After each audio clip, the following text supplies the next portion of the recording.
ये 5000 साल पुरानी तहजीब है और हम तो जुमा 9 दिन हुए हैं, अभी आए हैं।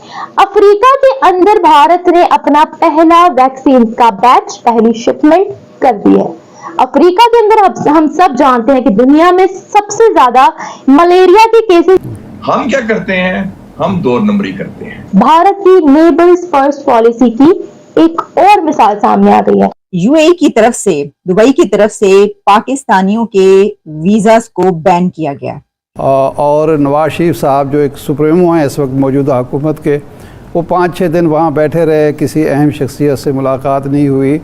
तो क्या चीन के हवाले से हमारे यहाँ सब अच्छा है? हजारों पाकिस्तानी दुबई की तरफ ट्रैवल करते हैं जिन्होंने अपने वीजास दे रखे हैं लगने के लिए, उनके लिए ये बहुत अलार्मिंग न्यूज थी। इसके बाद हम क्या देखते हैं कि उनके लिए शुक्रिया भारत के और जय हिंद के नारे लग रहे होते हैं दूसरी कंट्रीज के अंदर, और टाइज भी आपस के काफी ज्यादा मजबूत हो रहे होते हैं।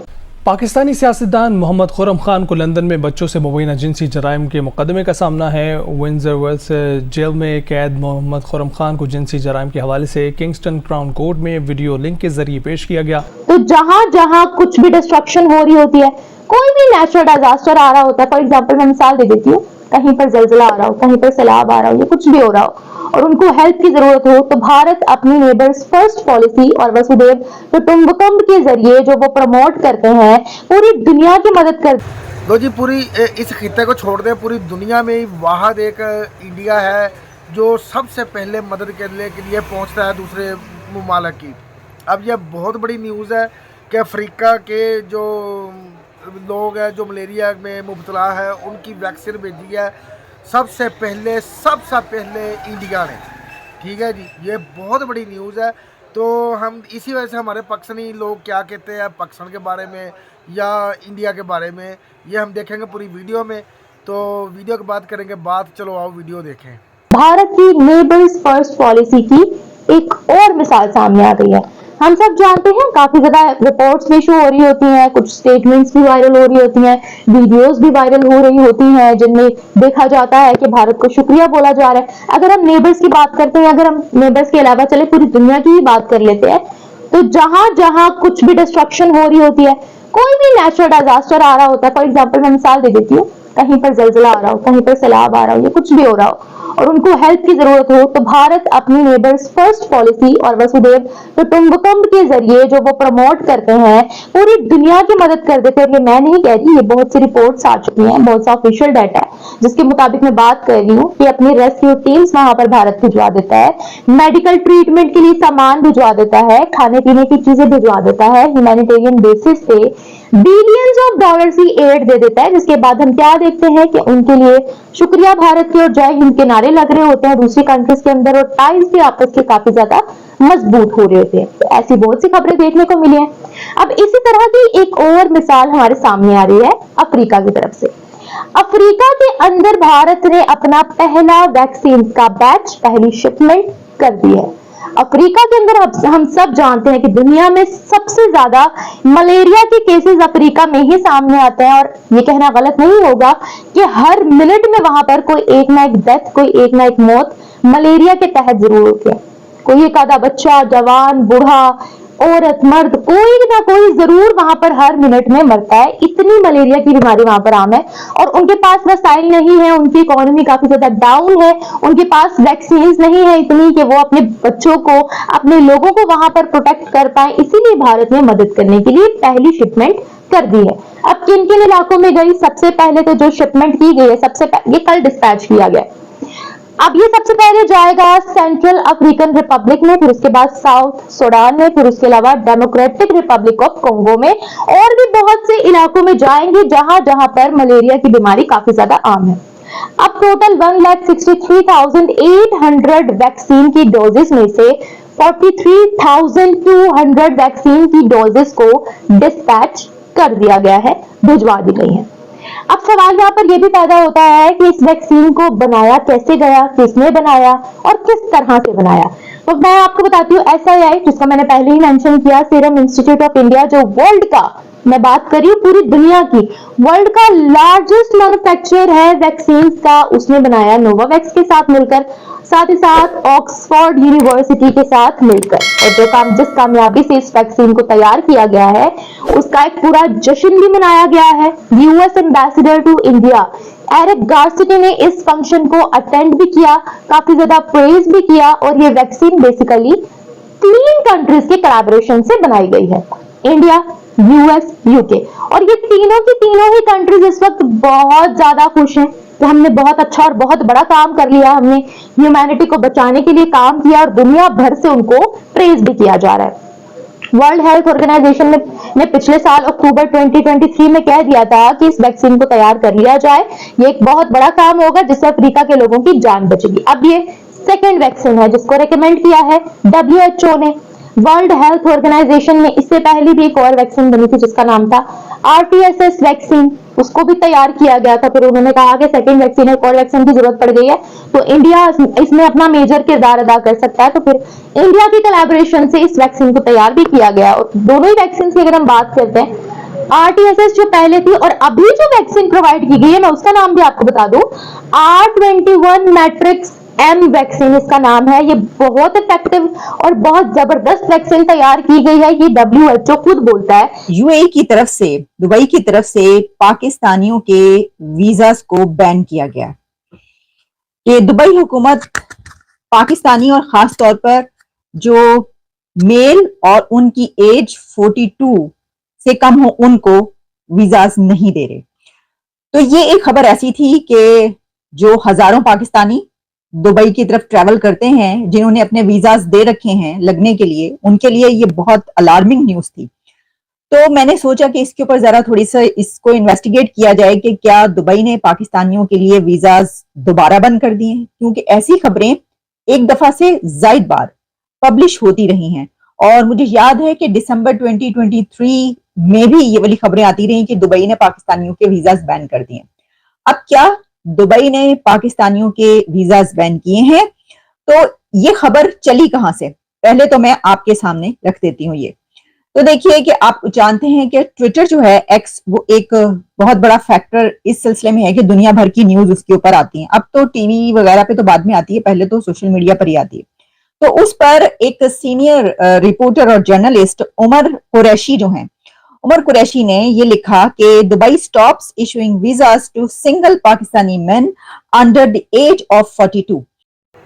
लो जी, वीडियो देखिए, वीडियो वाकई बड़ी अमेजिंग है, कमाल हो गया यार। कंग्रेचुलेशन आपको कि आपने फिर एक दफ़ा फिर इतिहास कायम कर दिया है कि सबसे पहले आपने मदद की है अफ्रीका की। ठीक है जी, क्यों एक दफ़ा मोदी सरकार अफ्रीका गए भी थे, ठीक है जी, उन्होंने बड़ा पुरतपाक इस्तकबाल किया मोदी सरकार का। ठीक है जी, तो आप देख लें, मोदी सरकार ने हक अदा कर दिया उनको अपनी दोस्ती निभाने का, कि मोदी सरकार ने सबसे पहले अफ्रीका को वैक्सीन भेजी है, वो भी मलेरिया की वैक्सीन भेजी है। हालांकि पूरी दुनिया जानती है कि अफ्रीका के लोग मलेरिया में मुबतला है, परेशान है उस बीमारी से, मगर किसी ने एहसास नहीं किया। एहसास किसने किया? सिर्फ मोदी सरकार ने, इंडिया ने एहसास किया है और सबसे पहले वैक्सीन भेजी है साउथ अफ्रीका को, सिर्फ और सिर्फ इंडिया ने। ठीक है जी, और आप ये देख लें कि हम पाकिस्तान के जो तल्लुकात हैं, इंडिया के तल्लुकात देख लें और पाकिस्तान के तल्लुकात देख लें। पाकिस्तान के तल्लुकात की बात कर लें कि चाइना के साथ भी पाकिस्तान के रिलेशन वो नहीं है जो पहले थे। देख लें कि कितने दिन नवाज शरीफ साहब बैठे हुए थे और चाइना के जो प्राइम मिनिस्टर है उन्होंने मुलाकात नहीं की उनसे, ऐसी खबरें सुनने को मिल रही हैं हमें। ठीक है जी, ये किस तरफ हमारे हालात जा रहे हैं पाकिस्तान के। ठीक है जी, इंडिया की तारीफ़ें क्यों लोग कर रहे हैं? इसी वजह से कर रहे हैं कि वो देखें अगर यूएई में बारिश हुई थी, सैलाब आया था, तो इंडिया सबसे पहले पहुंचा मदद के लिए। अगर तुर्की में ज़लज़ले आए थे तो इंडिया सबसे पहला मदद के लिए। अगर जापान में ज़लज़ले आए तो इंडिया सबसे पहले। यार इंडिया ही रह गया सबकी मदद करने के लिए, हम क्यों नहीं कर सकते मदद? क्यों नहीं कर सकते मदद? हमें भी दूसरे ममालिक के साथ तल्लुकात अच्छे बनाने चाहिए। हाँ, और दूसरे ममालिक जो है ना, वो भी इंडिया को ही बुलाते हैं अपनी मदद के लिए। अब आप देख लें कि समंदर में जो कश्ती 2 दफ़ा उन्होंने जो समुद्री लुटेरों ने कब्ज़े में की थी, उनमें पाकिस्तानी भी थे, तुर्की भी थे। ठीक है जी, मगर कोई भी नेवी नहीं पहुंची। सबसे पहले नेवी पहुंची तो इंडिया की नेवी पहुंची। ठीक है जी, इंडियन नेवी ने पाकिस्तानी लोगों को भी रेस्क्यू किया, तुर्की लोगों को भी रेस्क्यू किया, हालांकि ये जानते हुए कि पाकिस्तान के साथ इनके तल्लुकात अच्छे नहीं हैं। फिर भी उन्होंने पाकिस्तानी लोगों की जान बचाई है। ठीक है जी, ये बहुत बड़ी न्यूज़ है कि एक पाकिस्तानी लड़की, उसका दिल लगाया गया है हिंदुस्तानी बंदे का।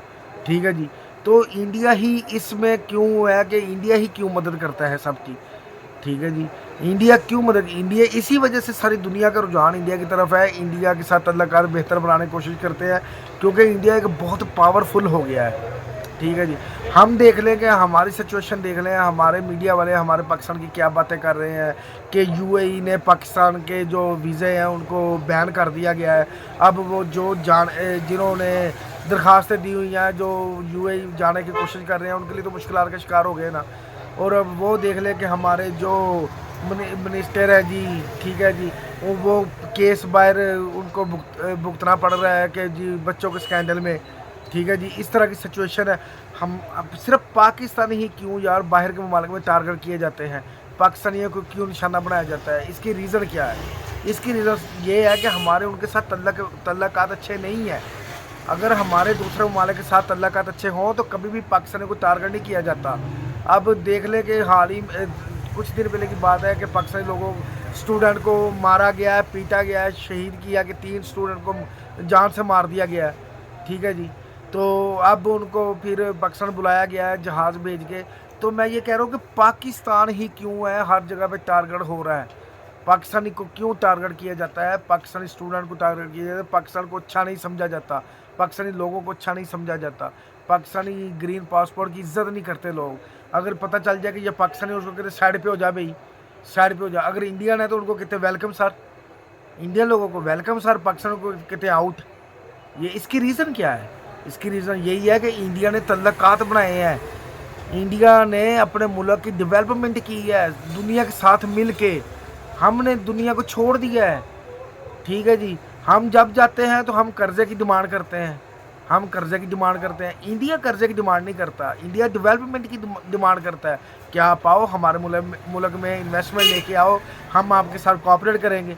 हम ऐसा नहीं कहते, हमारे मुल्क में इन्वेस्टमेंट कोई लेके नहीं आ रहा यार। अगर कोई चाइना जैसा देश अगर इन्वेस्टमेंट करता है तो उसका उसमें फ़ायदा है, उसका फ़ायदा है उसमें ज़्यादा, पाकिस्तान का फ़ायदा नहीं होता। और अगर इंडिया में कोई इन्वेस्टमेंट करता है तो उसमें इंडिया का फ़ायदा होता है, उनका कम होता है, इंडिया का ज़्यादा फ़ायदा होता है। मगर ये सूरत कुछ उल्टी पड़ रही है, उल्टी गंगा बह रही है।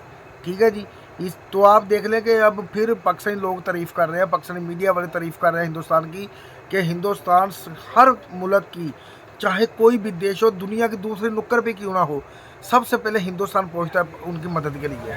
अगर उनको कोई मुश्किलात पेश आती है, माली मुश्किलात पेश आती है या कोई दूसरी मुश्किलात पेश आती है, इंडिया सबसे पहले उनकी मदद करता है। ठीक है जी, इसी वजह से इंडिया के ईरान के साथ तल्लुकात बेहतर हुए हैं, इतने बेहतर हुए हैं कि ईरान ने अपनी जाब बहार पोत ही उनको 10 साल की लीज़ के लिए दे दी इंडिया को। तो पाकिस्तान के ईरान के साथ तल्लुकात क्यों नहीं बेहतर हो सकते? हमें अपनी पॉलिसियाँ चेंज करनी होगी, अपने मुल्क को डेवलपमेंट की तरफ लाना होगा, अपने लड़ाई झगड़े ख़त्म करने होंगे, तब ही हम डेवलपमेंट की तरफ जाएंगे, तब ही हमारे तल्लुकात दूसरे मुल्क के साथ बेहतर होंगे, तब ही हमारे मुल्क में इन्वेस्टमेंट आएगी, तब ही रोज़गार खुलेंगे। ठीक है जी, इंडिया ने देख लो कि रूस से कितना सस्ता तेल ख़रीदा, हम रूस से तेल नहीं ख़रीद सकते। इंडिया ने ईरान से भी मुआहदे कर लिए, हम ईरान से मुआहदा नहीं कर सकते। इसकी रीज़न क्या है? कुछ ना रीज़न होगी ना, तब तक फिर हमारा मुल्क तरक्की नहीं करेगा, कोई भी हमारा साथ नहीं देगा। फिर जब हम उनके साथ मेल जोल नहीं रखेंगे, उनके साथ तल्लुकात बेहतर नहीं बनाएंगे, तो कौन हमारे मुल्क में इन्वेस्टमेंट लेके आएगा? कौन हमारे मुल्क में कौन हमें चीज़ें देगा सस्ती? कोई भी नहीं देगा।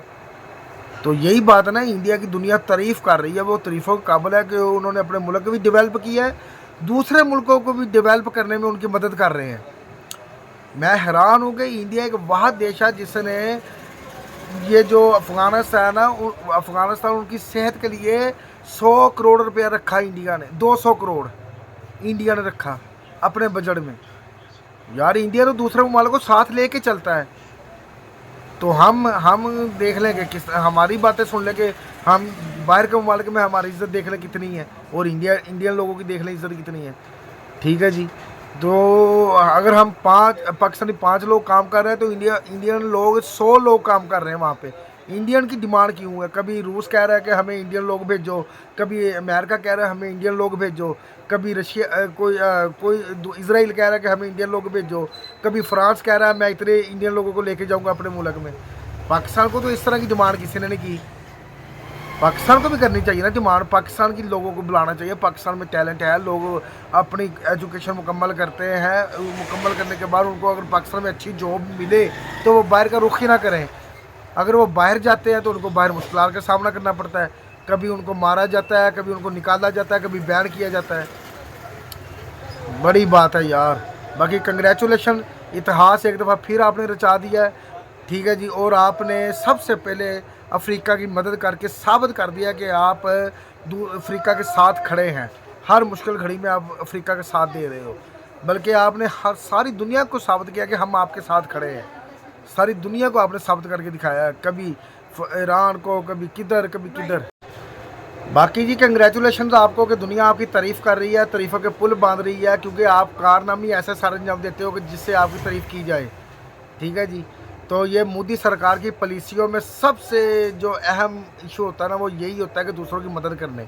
क्योंकि जब दूसरों के आप दिल जीतते हो, दूसरे ममालिक की मदद करते हो, दिल जीतते हो, तब वो फिर आपके गीत गाते हैं, फिर वो नारे भी वहाँ पे लगते हैं, इंडिया जिंदाबाद के नारे लगते हैं, मोदी सरकार जिंदाबाद के नारे लगते हैं। इसी वजह से दूसरे ममालिक फिर आपकी खुशियों में शामिल होते हैं, आपके दुख में आपके साथ शामिल होते हैं।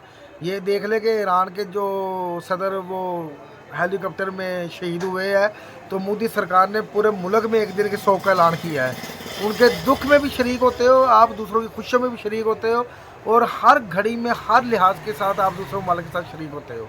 फिर आप तारीफ़ के काबिल तो हो, फिर आपकी तारीफ़ें तो होंगी, फिर दुनिया भी तारीफ़ें आपकी करेगी, पाकिस्तानी लोग भी आपकी तारीफ़ें करेंगे।